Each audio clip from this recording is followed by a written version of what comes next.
Whoa, whoa. His skin literally sparkled like thousands of tiny diamonds were embedded into the surface? Whoa, wait a second. Since when do real vampires sparkle? I don't think our good friend Dracula is gonna approve of this, guys. Besides, since when do real vampires feed on animals? It's only their true nature to feed on human blood. From this, ladies and gentlemen, we can conclude that Edward Cullen is not a real vampire. What is he, you may ask? A fairy. Why is he a fairy? Because he sparkles! As well, real vampires do not have superpowers. And even if they did, Chuck Norris would beat Edward Cullen to pulp. Moreover, if you have a 100-year difference with your partner, I think we can legally consider that as a pedophilia case.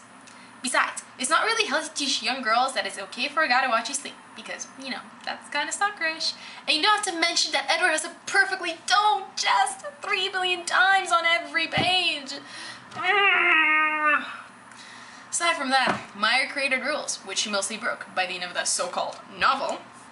Not only that, she breaks rules that were set by more esteemed writers. Stephenie Meyer's writing is what I wrote in my journal when I was 10 and couldn't speak English. And I can tell you that Stephen King agrees that Meyer can't write worth a damn. And you guys gotta agree, Stephen King is a pretty awesome dude. Miss Meyer wrote 4 books about nothing. I'm serious, about nothing. The entire plot could have been summarized in 2 books. And I have to say, vampires cannot get mortals pregnant and have little half-human, half-vampire babies. As well, Jacob's not a real werewolf. What is he, you may ask? Well, there's a simple explanation to that, my good friends. Werewolves can only change on a full moon. Jacob changes whenever he wants. Therefore, he's just a little chihuahua.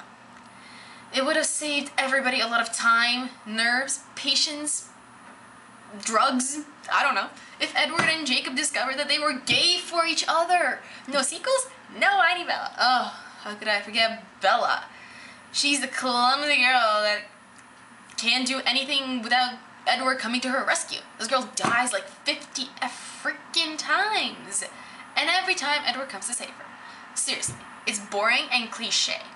And when he's not there, she tries to commit suicide.